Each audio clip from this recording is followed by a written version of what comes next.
Hello. We all know the story. Africans abroad work hard, save money, build careers, and dream that one day they will come home and help rebuild Africa. Almost all of us do. We talk about it very passionately. I will open a business back home. I will create jobs for the youths. I'll help my country grow. But the truth is a little bit different. Very few actually do all those things. No, correction. A few have been able to do it for long. Yes, because many actually attempt to do it. But that's when you ask the question, why? Why is it that millions of Africans in the diaspora love Africa deeply, yet so few of them end up building businesses or creating opportunities back home? Well, today in this video, I will try to explore some of the reasons and what we must do to change it if Africa truly wants to rise. Let's start from the obvious. Africa desperately needs businesses, not just for profit, but for its survival. Every great nation on earth is built on the foundation of entrepreneurship. Yes, it's businesses that provide goods and services to meet people's needs, not government.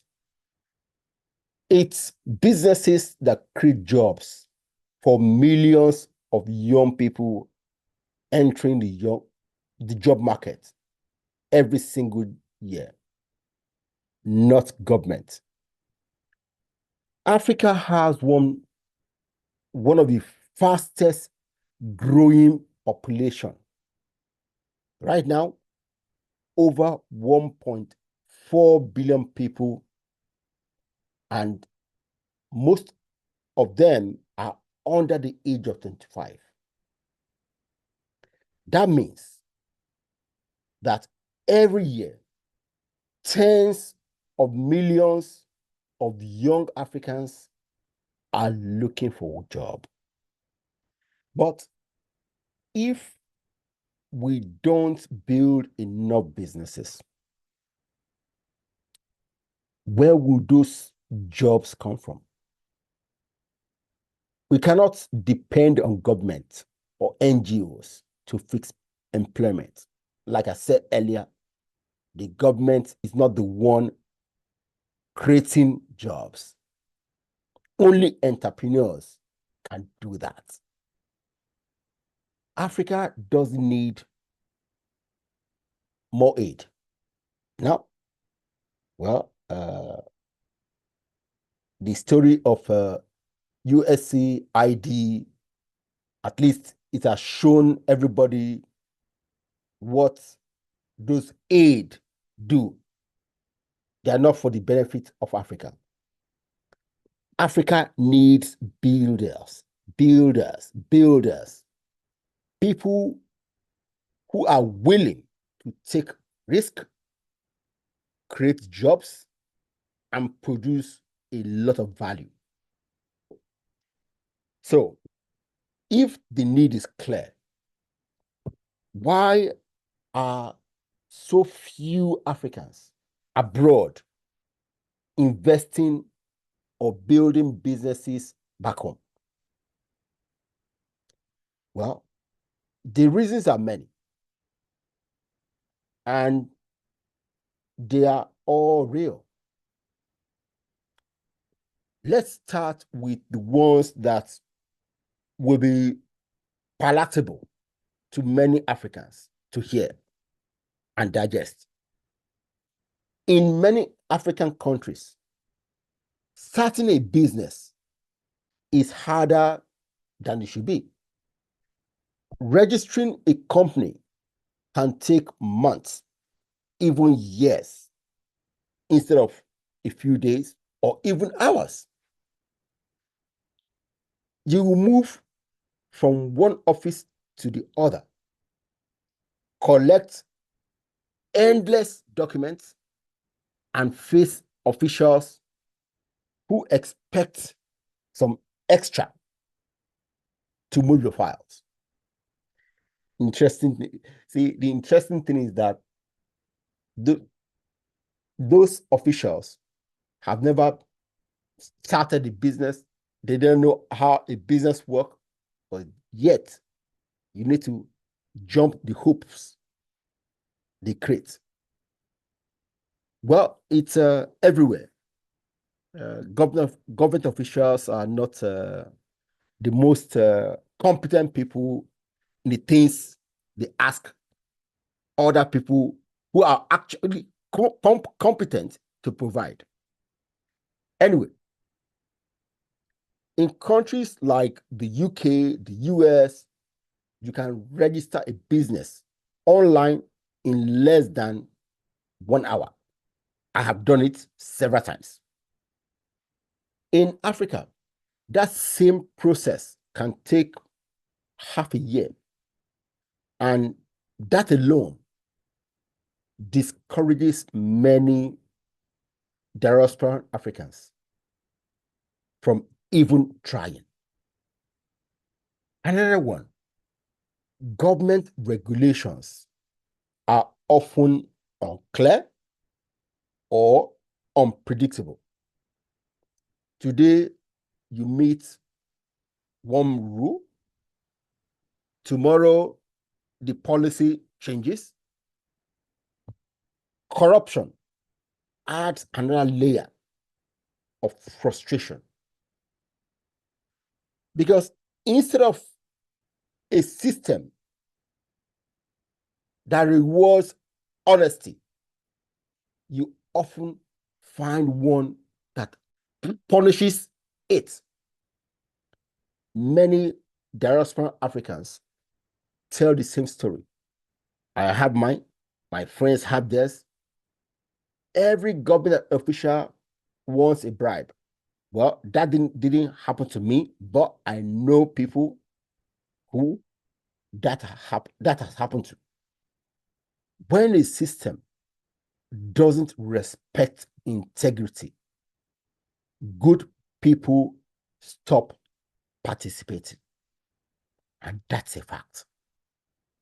Even after setting up the business, the next major challenge for many people is finding reliable, skilled, and honest employees. It's so hard. So many businesses fail because staff misuse fund, steal material, or simply lack professionalism. And if you are managing that business from abroad, you might lose everything before you realize it. This is a big deal. Even when the employees are family and friends. In fact, it may actually be worse because they have this mindset of it's my brother's business, it's my sister's business, it's my friend's business. And they will break everything steal everything, and in a short space of time, there is nothing left. Another major concern for both people and property is, in some regions, insecurity, theft, or even kidnapping make investments extremely risky. And business people thrive in stability. Without it, investment dies. Infrastructure is the backbone of any economy. But across Africa, it's still extremely unreliable. Poor electricity supply, bad roads, limited internet access, all increase business costs. In the West, you can simply focus on making your product, sales, and innovation. In Africa, you often have to generate your own power, build your own borehole, and fix your own road before you start anything. And finally, the biggest killer, trust. In many African countries, contracts don't mean anything. If someone breaches a deal, getting justice is slow, if not impossible. The courts can be influenced, the system can be bought. So for diaspora Africans used to a rule of law, investing in back home often feels like playing football without the referee. So many, after trying, they give up, and many more, they hear the story, and they don't even try. Now, what happens when so few Africans at home and abroad create businesses? The consequences are massive, both short-term and long-term. For the short term, youth unemployment skyrockets. Prices of basic goods stay high because we import everything. Foreign companies dominate industries while local talent is unused. This is why millions of young Africans risk their lives to migrate. Not because they hate home, no, but because they see no opportunities. On the long term, Africa remains dependent on foreign aid and multinational corporations. Local innovation slows down, and economic power stays in foreign hands. Without our own businesses, we will always be consumers, never the producers. And no nation ever become rich by consuming what others create perpetually. So, how do we fix this? How do we make Africa a place where Africans abroad want to invest and where businesses actually thrive? It starts with us. The young generation on ground. You must rebuild the foundation. One value, one habit, one policy at a time. Be someone people can trust. Whether you're an employee, manager, an entrepreneur, let your work speak for itself.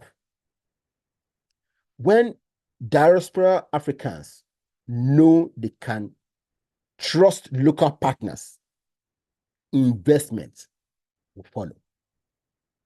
Make competence as a new currency. You must push the government to make business registration fast, simple, and transparent.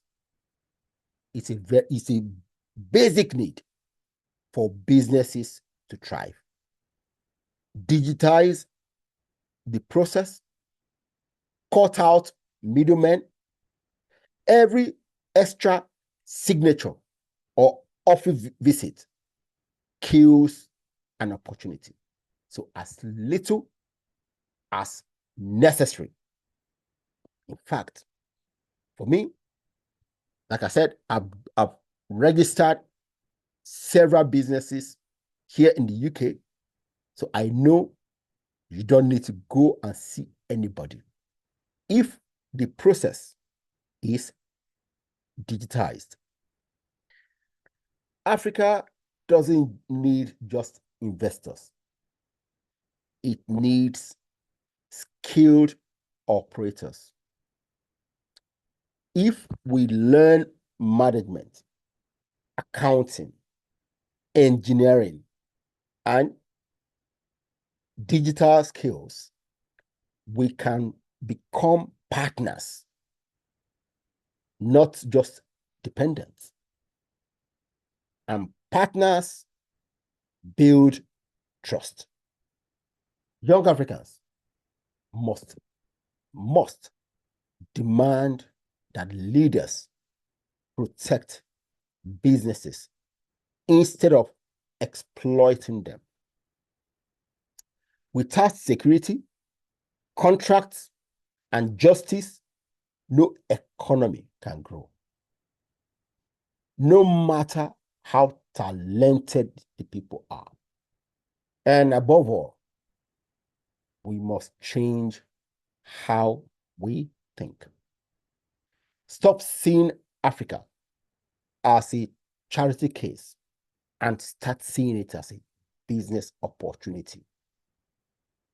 Our brothers and sisters abroad won't invest out of pity. No, they will invest when they see a culture of accountability and excellence, which I know we have in abundance, but we need to display it every day.